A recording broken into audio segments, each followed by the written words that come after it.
Bonjour à toutes et à tous. Nous allons parler aujourd'hui de culture. Mais qu'est-ce que la culture? Dans mes précédentes chroniques, j'ai étudié la façon dont l'homme visait à s'affranchir des différentes contraintes imposées par la nature, que la nature lui imposait, et nature qu'il tentait d'asservir, en quelque sorte pour son propre compte. Mais cette contingence subie, que l'homme cherche finalement depuis peu de temps à transformer en domination à son avantage, cette contrainte, elle reste, en tout état de cause, un rapport de la chose créée à son créateur. Alors, nous avons vu que, entré dans la civilisation industrielle, ému par son incommensurable orgueil scientifique, l'homme ne voulait plus se satisfaire du simple rôle d'enfant de sa génitrice, la mère nature.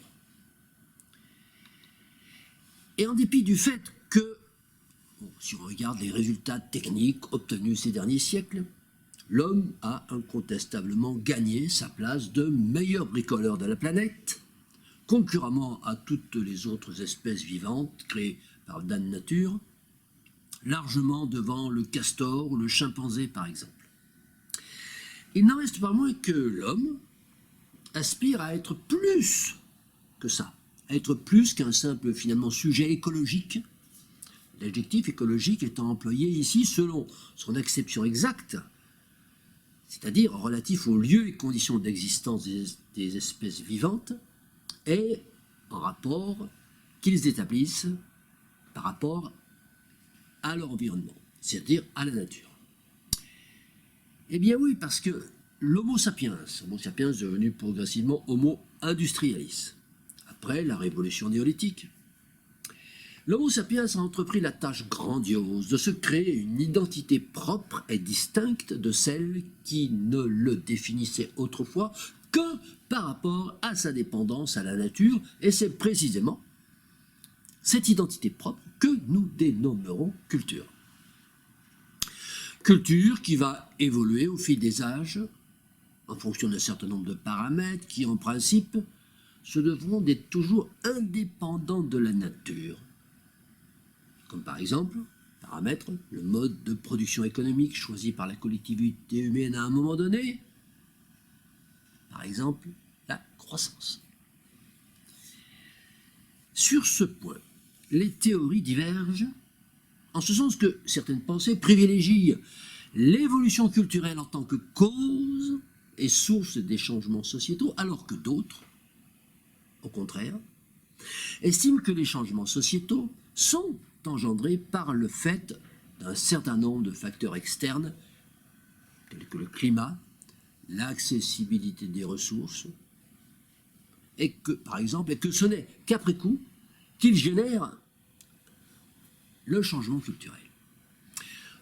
C'est un vaste débat sur lequel nous aurons sans doute l'occasion de revenir. Mais contentons-nous pour l'instant de nous efforcer d'affiner notre définition du mot culture.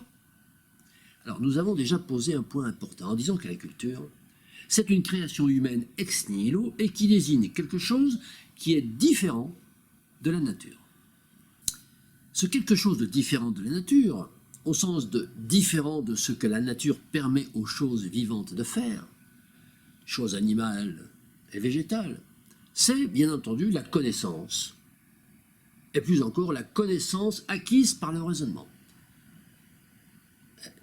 Ce que nous appelons raisonnement étant une faculté développée par l'homme au cours de son évolution, pour la raison principale qu'il s'est rendu compte que cette faculté, la connaissance, eh bien, elle était susceptible de lui conférer cette fameuse identité propre qui le distinguerait à jamais des choses exclusivement naturodépendantes, comme les plantes et comme les animaux.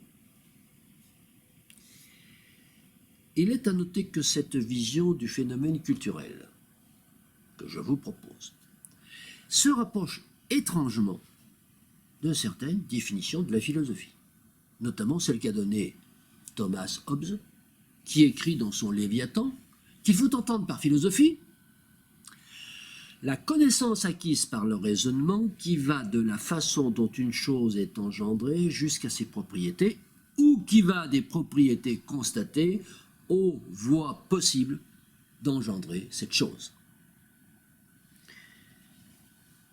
Philosophie et culture seraient donc finalement deux notions assez proches l'une de l'autre, voire identiques en tant que point de départ de toute chose pour ce qui concerne l'agir humain, en dehors, bien entendu, de l'inné, dont le contenu resterait à déterminer, inné en tant que seul domaine commun avec l'espèce animale, et inné tout entier contingenté par la nature. Ce domaine de l'inné, objet par ailleurs de controverses entre les plus éminents philosophes, comme par exemple entre Descartes et Locke, le premier étant promoteur de l'innéisme et le second célèbre contempteur, à cette nuance près que pour Descartes, l'inné humain ne vient pas de la nature, mais il vient de Dieu, ce qui ne le rapproche donc pas pour autant l'homme du règne animal. Mais bref, qu'il existe ou pas un inné humain, ce qui n'est pas à proprement parler notre propos d'aujourd'hui. Ce qui est certain par contre, c'est que tout agir humain qui ne relève pas de l'inné relève lui de la culture. La culture étant elle-même la face opérationnelle de la philosophie, qui, comme nous le savons tous, est la mère de toutes les sciences. Certaines sciences dérivées, en effet, comme la sociologie ou l'anthropologie, voire l'éthologie, définissent la culture de façon plus étroite.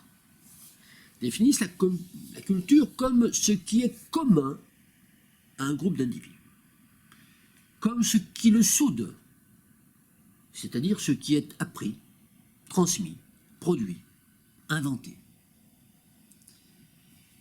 Nous voyons bien que nous sommes toujours dans l'antinature, ou plus exactement le a-nature, le a privatif, donc, en fin de compte, dans le spécifiquement humain. Alors, voici d'ailleurs comment une organisation internationale comme l'UNESCO, Organisation des Nations Unies pour l'éducation, la science et la culture, définit précisément la culture.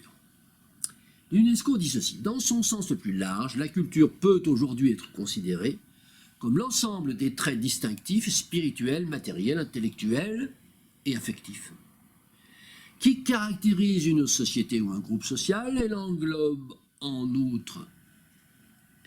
outre les arts, les lettres et les sciences, elle englobe la culture, les modes de vie, les lois, les systèmes de valeurs, les traditions et les croyances.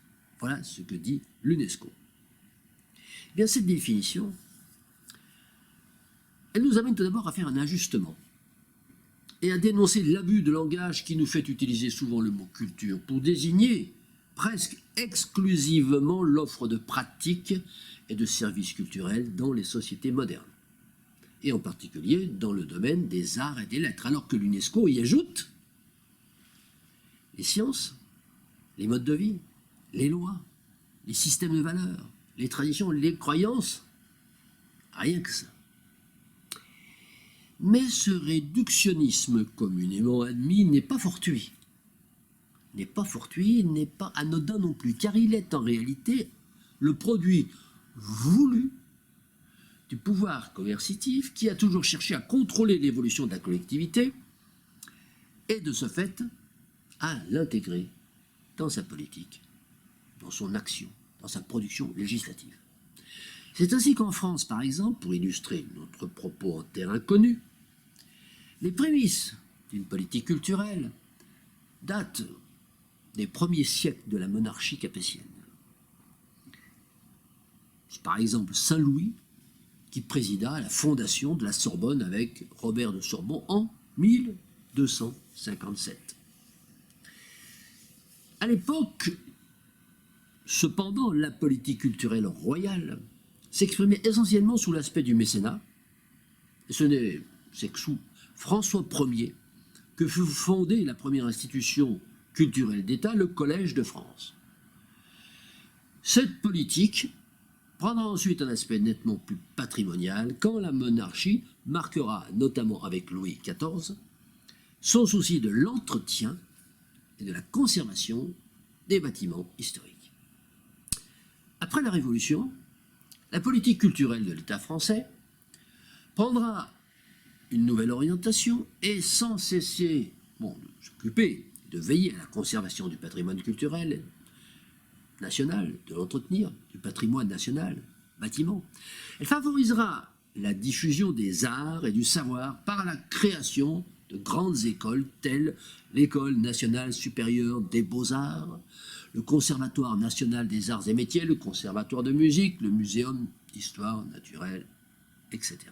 Et puis, en 1959, c'est le général de Gaulle qui créa le premier ministère autonome, chargé non plus de gérer une politique des beaux-arts, mais d'assurer un rôle déterminant, je cite, un rôle déterminant dans la nouvelle mission culturelle de la collectivité. Voici donc qu'apparaît pour la première fois le mot culture. Alors ce ministère d'État, chargé des affaires culturelles, dirigé pendant 10 ans sans discontinuer par André Malraux, il avait pour mission de rendre accessibles les œuvres capitales de l'humanité et d'abord de la France, de les rendre accessibles au plus grand nombre possible de Français, d'assurer la plus vaste audience à notre patrimoine culturel et de favoriser la création des œuvres de l'art et de l'esprit qui l'enrichissent. Voici ce qu'il disait.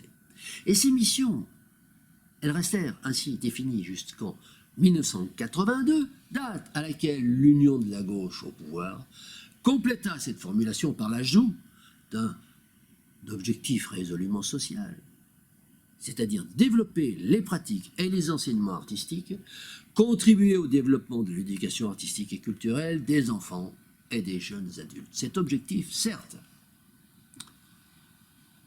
teinté de social, largement teinté de social, union de la gauche oblige,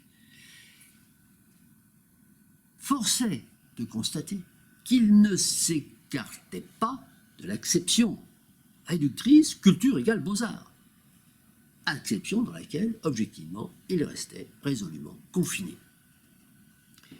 Et alors tout ceci, toute cette politique culturelle, pour donner quel résultat?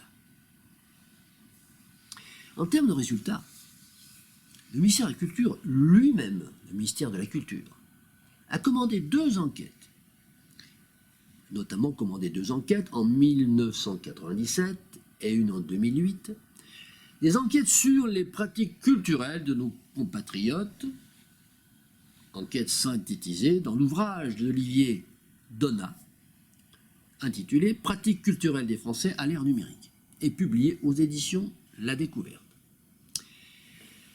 L'auteur, Olivier Donat, qui est chargé de recherche au département des études, de la prospective et des statistiques au ministère de la Culture, et qui peut être considéré comme le meilleur spécialiste interne de cette question, il reconnaît dans cet ouvrage que, au terme de plus de 30 ans de démocratisation scolaire,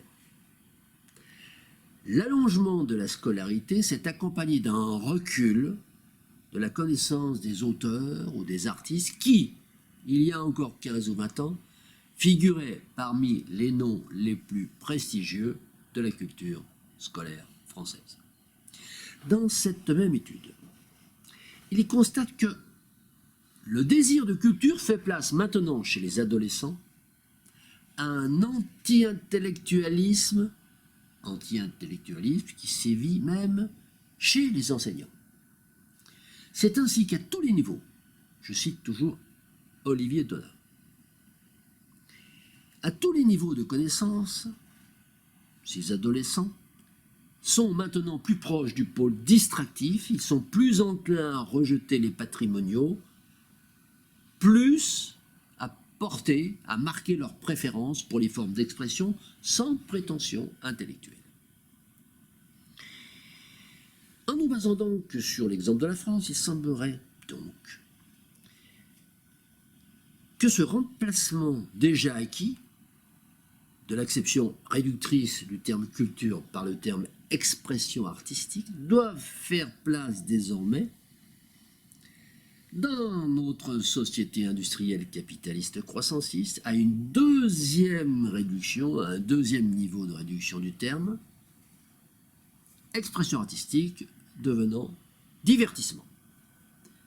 Et nous allons voir que cette translation marque bien elle-même, par contre, une réalité culturelle au sens générique et global du terme culture.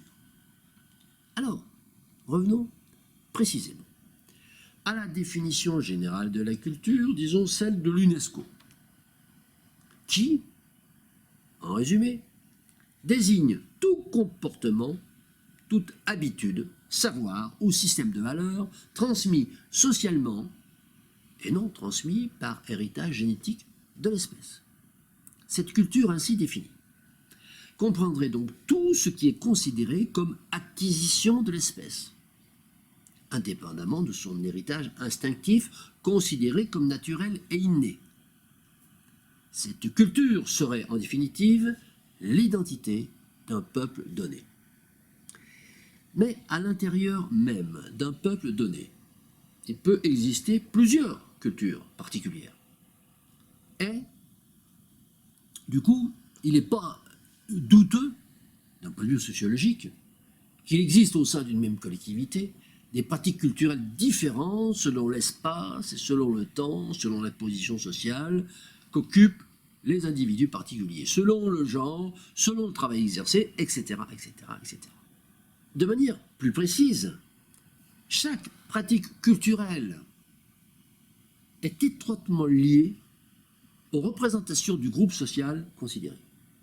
C'est ainsi que chaque individu, étant donné qu'il est lui-même un produit socio-historique, un homme vivant parmi d'autres hommes, éduqué d'une certaine façon, habitué à ces pratiques sociales, des pratiques sociales qu'il juge normales, chaque individu, donc, se construit ses propres représentations de ce qui est légitime, non légitime, beau, laid, bien, mal, etc. C'est ainsi que la culture doit être considérée comme une dynamique de transformation successive dans l'histoire de l'homme, en liaison avec les changements sociopolitiques, les évolutions techniques qu'il subit ou qu'il initie, selon le cas. Mais la culture, c'est aussi le reflet d'une domination de classe. Parce que ces valeurs officielles ne sont souvent d'ailleurs que celles d'une culture dominante et légitimée, antagonique à une culture dominée, dont les valeurs, elles, ne sont pas publiquement reconnues. C'est ainsi que chaque individu doté d'un capital économique, doté d'un capital social, doté d'un capital culturel, tous déterminés par son champ social, chaque individu est forcé d'intérioriser les normes reconnues par le champ dominant pour pouvoir à son tour être reconnu lui-même. C'est ainsi qu'il pratique une sorte d'autocensure culturelle assortie d'un comportement ostentatoirement adoubé par le plus grand nombre. Nous assistons actuellement d'ailleurs à une manifestation particulièrement édifiante de ce phénomène lorsque nous voyons certains réfractaires à la vaccination s'y soumettre néanmoins volontairement pour ne pas subir la réprobation sociale d'un cercle plus ou moins rapproché autour d'eux. Et une schématisation classique de la culture consiste à la regarder comme formée de 4 éléments qui sont transmis de génération en génération, à savoir les valeurs, les normes, les institutions et les artefacts. Les valeurs ou système de valeurs, ça comprend les idées, les matériaux qui semblent importants et qui semblent incontestables. Les valeurs, elle guide les croyances qui, à défaut d'être fondées sur des éléments factuels et à défaut d'être solidement argumentées face aux objections, peuvent rapidement s'assimiler d'ailleurs à des mythes. Nous en avons déjà parlé. Deuxièmement, les normes. Les normes, elles sont constituées par les attentes sur la façon dont les personnes doivent se comporter dans diverses situations. Chaque culture a des méthodes, appelées sanctions, pour imposer ces normes. Les sanctions varient avec l'importance de la norme. Les normes qu'une société impose formellement ont le statut de loi. Troisièmement, les institutions. Les institutions, ce sont des structures de la société, des structures dans et par lesquelles les valeurs et les normes sont transmises. Et enfin, quatrième notion, les artefacts. Les artefacts, ce sont les actions humaines, les manifestations visibles ou les aspects extérieurs qui décrivent les valeurs, les normes d'une culture. Mais nous venons aussi de dire que la culture pouvait être multiforme selon les lieux géographiques, selon les catégories humaines. Alors, dans ces conditions, est-ce qu'on peut identifier des valeurs, des normes, des institutions ou des artefacts communs à tous les hommes vivant dans la grande société industrielle sur la planète Terre? Autrement dit, existe-t-il, d'un point de vue culturel, un plus petit commun dénominateur à tous les peuples qui la composent? Assurément oui. Assurément oui, et c'est bien là d'ailleurs l'objet de notre propos de ce jour, parce que ce plus petit commun dénominateur, cette valeur commune à tous les peuples de la planète, quelle que soit la race, quelle que soit la religion, quel que soit le niveau de vie ou la caractéristique de leur organisation sociétale ou sociéto-politique. Eh bien, c'est naturellement la croissance.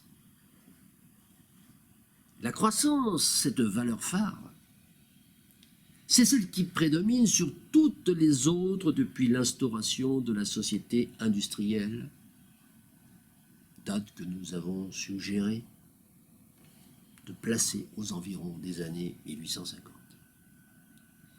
Mais la réalité historique nous force à constater que cette valeur phare qui guide aujourd'hui les politiques publiques de tous les pays de la planète, elle est finalement toute récente parce que, comme nous venons de le dire, elle est datée de 170 ans à peine, sur une durée de vie du genre Homo sapiens estimée à 300 000 ans. Mais surtout, force nous est de constater qu'elle s'oppose radicalement à une autre valeur qui, elle, a régné pendant ces 300 000 ans, une valeur que nous qualifierons de conservatisme, ou pour rester en phase avec nos propos, de accroissance. Toujours avec le A privatif. Alors, ce point mérite que nous nous y attardions quelque peu. Parce qu'une question nous vient immédiatement à l'esprit. Pourquoi l'Homo sapiens a-t-il brisé aussi soudainement sa trajectoire d'état quasi stationnaire pour adopter une trajectoire radicalement différente et surtout en y adhérant aussi massivement? Eh bien, c'est la question à laquelle nous nous efforcerons de répondre dans la prochaine chronique. Je vous remercie et à bientôt.